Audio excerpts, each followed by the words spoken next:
Well, good Friday morning, friends. Mark Holmes here, of course, with my buddy Cowboy Joe Boo, as well as Joe Bear in the house. And as always, I want to say thank you all for watching, commenting, subscribing, and being part of the Joe Boo Sports Report. Without you guys, as well as you ladies, you know that this literally does not work. So let's get open for business here, and let's wake up the football gods. Wow, football is back. Oh my God, baby. Are you not entertained? Isn't that why you are here? Isn't that why you are here? Yes, we are entertained. Thank God football is back. Last night was incredible. Last night, I tell you what, before we get into last night and how it relates to the Dallas Cowboys for a multitude of reasons, let's go to the big ticket here. Mike McCarthy was this morning, literally just a half an hour ago, on the Fan talking about Dak Prescott and his ankle. I don't know about you, but when I first saw the tweet from Clarence Hill that Dak Prescott was limited in practice, I literally had a shit fit. I was just like, literally, I turned pale, paler than I am right now, okay? I looked like Casper the Ghost because I was like, you got to be shitting me. His ankle, turns out it was basically the wrong shoes, or the shoes didn't fit, you know, like Dougie Fresh, you know, these shoes always hurt my corns, okay? I'm assuming that's what it is, but he's okay. He said today, to be totally honest with you, we haven't changed one thing. We had our normal meetings last night. Dak is part of that. We're right on schedule. I just saw him this morning. He's doing fine, just being cautious. Anytime something happens close to where he had the injury, you just have to look at it and be smart. It's no big deal. It's no big deal. Okay, so that's where we are with Dak going into Sunday. We'll be looking in deeper at the matchups and things, preview for the game and stuff, of course, throughout today and over the weekend as we get ready for kickoff. I still got a lot to do. Unfortunately, they're calling for, there's a tropical storm hurricane that's churning out in the Atlantic Ocean. It's not going to hit land, but some of the bands are going to be coming in, and they're actually calling for a lot of rain on Sunday. And so, like football, you have to prepare for a rainy day. You got to be prepared for anything. And I have to make sure that I have stuff in place just in case it rains. See, it's called being smart. But I want to go to and listen to this morning firsthand, because this is the good news if you're the Dallas Cowboys. I'm going to go on record. I haven't watched all of this yet. I've watched about the first minute and a half of it and heard some things that I was thinking about as I went to bed last night, regurgitating the game, watching so many different things and aspects of what the Bills did to the Rams, how they negated Aaron Donald. Yeah, they negated him by the way that they played, and I'll go into that more after we watch this. But seeing what Josh Allen did, Josh Allen was a beast, but it was also a great game plan to go against that defense of the Rams. But let's listen in to the experts this morning, and then we'll talk about it more and dig deeper into it. Average of 17 points per game in those 8 games. So, Ryan Clark, I give you the first commentary here as the Bills put a whooping in the second half on the defending Super Bowl champs. What's the number one takeaway, RC? Yeah. Hey, the Buffalo Bills are who we thought they were, and maybe even better.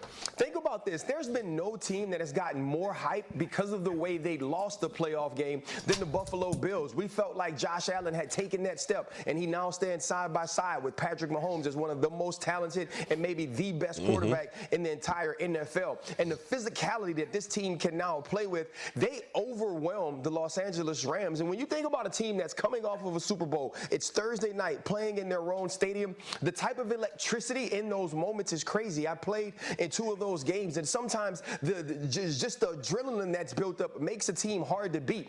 The Buffalo Bills beat the adrenaline out of the Los Angeles Rams. Josh Allen showed that above and beyond, he's head and shoulders of where Matthew Stafford is right now. Gabriel Davis, Stephon Diggs took over on the outside, and then we saw Moss begin to be physical running the football. But let's switch to the defense. No Tre'Davious White, no problem. Von Miller and that rush were absolutely phenomenal. They played great defense on the back end. Those two high safeties, Hyde and Poyer, were amazing. The Buffalo Bills are the team to beat, and many people felt that coming into this game. I think they leave this game an even bigger Super Bowl favorite. Right now, yes, it's only been one game played, and so Josh Allen would win the MVP. I don't think that changes. He's the best the league has right now, and so are the Buffalo Bills. That's a big statement, but it's impossible to argue. And, you know, Graziano, you were making the point earlier today that every time the Bills made a play, it seemed to come from somebody different. I mean, they are loaded and deep. On both sides of the ball. I mean, look, this defense, coordinated by Leslie Frazier, who should be getting head coach interviews and doesn't for some reason, has been very good for several years now. But Von Miller, who looked 25 years old last night, it could be the piece that elevates it beyond just very good. He was for the Rams last year. They acquired him midseason, and when you talk to people with the Rams, they say he was the difference maker. Because he had won the Super Bowl before, he could come into a locker room full of guys that hadn't and explain what it took. He can do the same thing in Buffalo, and it's a big part of the reason why they signed him. But, I mean, layer after layer of guys. I mean, they're rotating in defensive linemen. They have all kinds of linebackers. They have cornerbacks good enough to get them through a Tre'Davious White injury, and that's just the defense. We could talk about the offense and Josh Allen and all the guys he's thrown it to, and the fact that in 4 of their last 6 games, they have not punted. I mean, they had one of which was a playoff game. Yeah. Their punt, that's the best job in the NFL is Bill's punter. You could just kick back. And I mean, they are a machine right now. They did nothing. All our picks came out. Our Super Bowl picks came out yesterday. Yeah. I hate being like part of the crowd, right? Like, oh, everybody's picking the Bills. I feel a lot better about it after watching them play that game. Yes, and I feel a lot worse because I didn't pick them. Well, you made the point. You picked the Eagles. The turnovers. They turned the ball over repeatedly. What is that game last night without the mistakes? I mean, it was already a blowout, but a complete blowout. So you look at the Bills and those turnovers that they had. I don't put those on Josh Allen. A couple of them, you know, you got the fumble, you got the interception where the receiver has to come back to the football. He ran the in cut and it kind of just faded away and was undercut by the defender. So again, you look at those turnovers. If they didn't turn the ball over, it could have been what? 50. Yeah. I mean, it would have been insane if they had 3 more possessions where they actually scored. So again, you look at Buffalo. There's things that they can work on and be better at, which is even scarier, really. Yeah, well, look, I mean, you're going to have some sloppy play in the opener. That's to be. Thank you for watching. So, listening to that, okay, listen to that. Let's look at the numbers here, because see, for the Cowboys, this could be a game plan, and I hope Kellen Moore actually paid attention to this, because a couple of things that the Bills did in that game are things that the Cowboys are really good at. So you start breaking this thing down. You see Josh Allen, 3 TDs, 2 interceptions, and as they pointed out, one of those was a tipped up one that was on the receiver. And as we put it, you know, they need to make a differentiation between a tip up by a receiver interception versus just a bad pass. A lot of the Matthew Stafford ones were just bad passes, and I'm betting that elbow is a lot worse than people thought, and the lack of being able to practice this season definitely is a problem for him. But Josh Allen, incredible game, 297 yards, 3 TDs, 2 touchdowns. But let's break down what they did. See, the thing that is great about what they did is it wasn't just one person to stop. Diggs had a great game. He was over 100 yards. But then you look around at the numbers. First of all, the running game. They rushed for over 100 yards. Key thing. Josh Allen, 56 yards. You know, they were doing run pass options where they're putting the cornerback on an island. He also moved out of the pocket a lot. They moved the pocket around. A lot of times he's got the pressure, he just went. So he was a factor that they couldn't stop. The running game, Singletary, only 8 carries, 48 yards, but very effective for 6 yards a carry. Zach Moss, 15 yards and 6 carries. And James Cook's 2 yards. But they got over 100 yards running the football. Key thing right there. The second thing was receiving. Like I said, Diggs got the lion's share. 8 catches, 122 yards. You can't stop that guy. He ended up making some catches that could have been actually one that should have been a pick 6. But he literally came back to get the ball, snatched it right where the cornerback was beating down on it. And mind you, by the way, Jalen Ramsey played a perfect game. Yeah, Josh Allen was perfect against Jalen Ramsey. Yeah, but we'll have more on that later. But take a look at this. So we got 8 catches to Diggs. He got 4 catches to Gabe Davis. He got 3 to Jamison Crowder. He got 2 to Zach Moss. He got 2 to Isaiah McKenzie. He got 2 to Devin Singletary. And he got 1 to Dawson Knox. He hit 7 different receivers. And see, this is one of those things, it's a stat, and I don't have the exact number in front of me, but kind of like when the Cowboys with Emmitt Smith rushed for over 100 yards, they pretty much were guaranteed to win. And that's the same thing when Dak hits 6 different receivers in a game. By distributing the ball, you can't take away everything. They made the Rams cover the whole field. But not only that, they ended up using the screen game. They ended up setting up, because Aaron Donald got in there early. Aaron Donald, you were like, ooh, this is going to be a long night for Josh Allen, because Aaron Donald got in there. After that, basically almost every pass play was off in like 2 seconds. Real quick, using the screen. And see, when we were watching, if you were watching last night, our live stream, I was trying to point out some of these things that were going on, how they were using tight end screens, how they were using running back screens and things. You know, basically the tight end is helping to chip on the line as they're blitzing and basically turning around because he's going to, you know, just going to give him a little shove, you know, help slow him down a little bit. And as the offensive lineman, you know, you're kind of letting him, you know, get past you. And you're working out for the screen pass. And when they do that and they get upfield, the tight end is right there with blockers coming in front of them. They use the whole field. They use quick hitting to negate the pass rush. And this, my friends, is what the Cowboys will need to do. They will need to go ahead and use the whole field. They will need to go ahead and use Dak Prescott's legs. They'll need to use those legs to end up being a threat where you're doing a bootleg and you got the cornerback with the receiver right there. He either has to come to the quarterback and try and stop him, in which case he's leaving the receiver, or he sticks with the receiver and then the quarterback becomes a running back and picks up 6, 8, 10 yards. Literally, it's a no-win situation. It's between being in a rock and a hard place. And these are things that the Cowboys can do to help out their offensive linemen. As a rookie, slow developing deep routes are hard to do because now you're asking your offensive lineman, who's a rookie, to hold up. But if you use the screen game, if you use play action, if you move the pocket, this can help set up and give you more time. And the key on moving the pocket is those bootlegs. Another area where Dak Prescott is fantastic at is moving the pocket and on the move.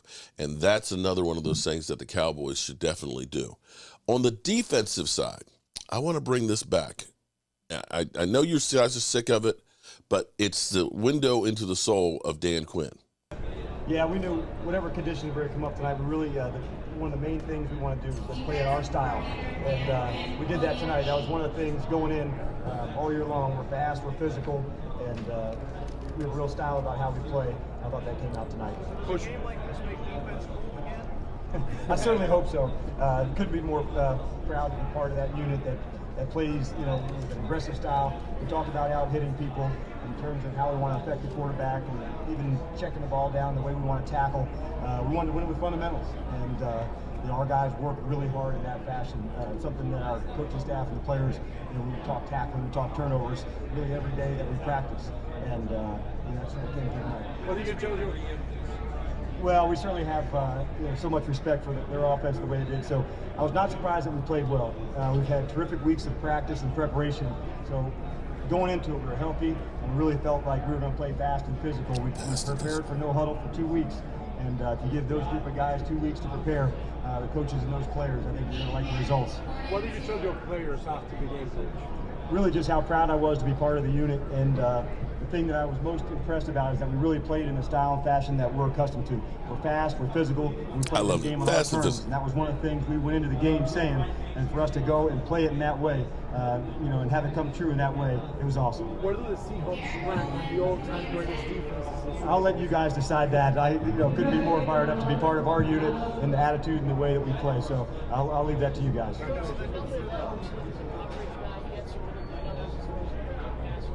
Coach Carroll has been he's been huge for my career.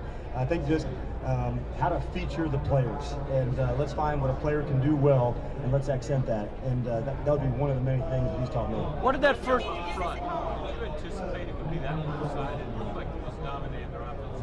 I don't know about that, but I certainly know our guys know how to rush, and that was one of the things we knew. When you face a quarterback like him, you better be able to affect him.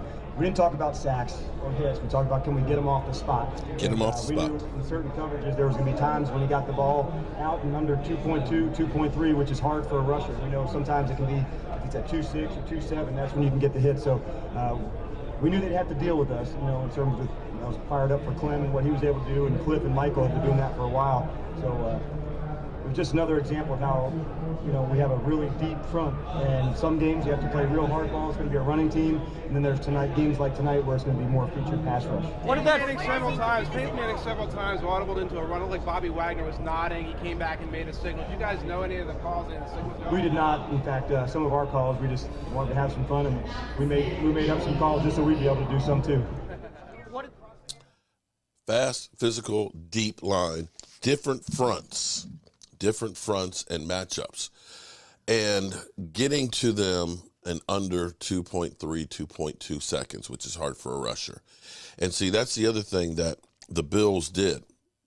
They put pressure from everywhere, and it was a rotation that literally confounded and got 7 freaking sacks of Matthew Stafford. Matthew Stafford looked confused. He looked dazed and confused. And that, my friends, is what the Cowboys are going to be able to do, or need to be able to do, against Tampa Bay. So it's a great day. It's Friday. The clock is at 0, and the NFL season is here.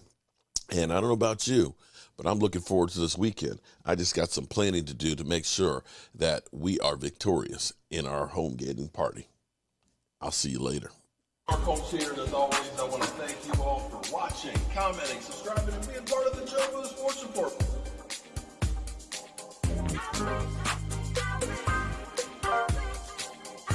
You did one hell of a job, and all the thing else I got to say is, how about them Cowboys?